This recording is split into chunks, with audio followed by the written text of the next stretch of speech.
Francia, ese país lleno de gabachos en el que hay que hablar en francés a los franceses en Francia y hay que hablar en francés a los franceses fuera de Francia, por aquello de que no es lo mismo llamar y salir a abrir.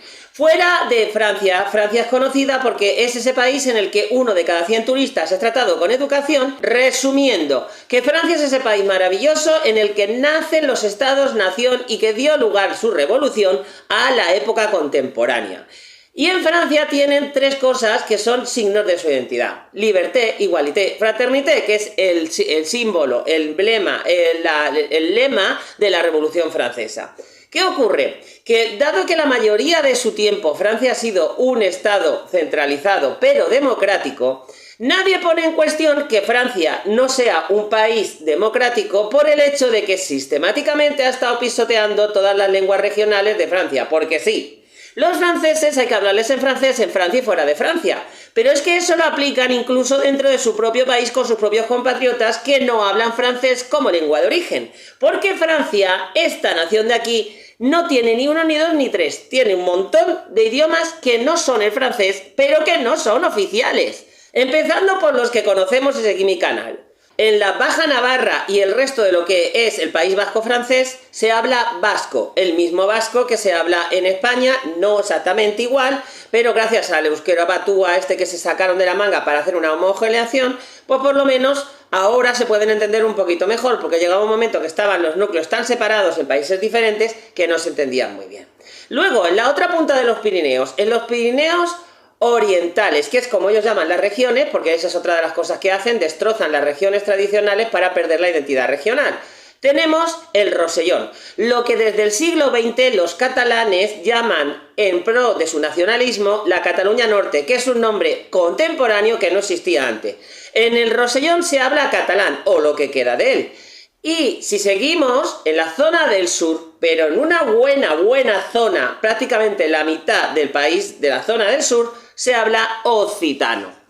El occitano se parece al catalán bastante y están bastante emparentados, pero es que entre la zona occitana y la zona franca, exclusivamente franca, vamos a entenderlo así porque el francés se habla en todas partes, está el franco-provenzal, que está en la zona cercana a Suiza, cerca de los Alpes. Pero es que además tienen en la isla de Córcega el corso y luego en la zona de la península de Bretaña el bretón. Y luego además tienen en las zonas fronterizas con Bélgica y con Alemania tres dialectos que son el flamenco, que está emparentado con el holandés, el alsacio y el francique, una cosa así, que es en realidad dialectos del alemán, que no le ponen alemán pues por eso de que no quieren pues, cosas de la historia que no hace falta explicar tanto, porque eso sí que lo entiende todo el mundo. Es decir, Francia es un país con 1, 2, 3, 4, 5, 6, 7, 8 idiomas regionales. 8.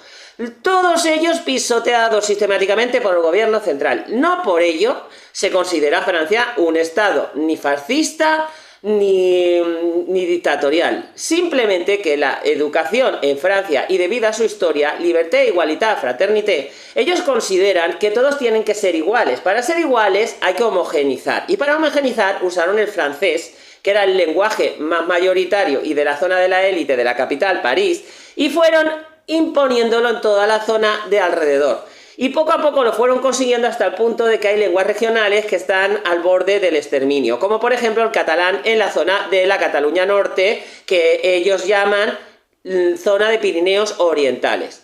¿Qué ocurre? Que esto para ellos es muy normal, entonces tenemos que asumir que nuestra manera de ver las lenguas está muy condicionada por el hecho de que la opresión a las lenguas regionales en España se ha producido durante periodos dictatoriales.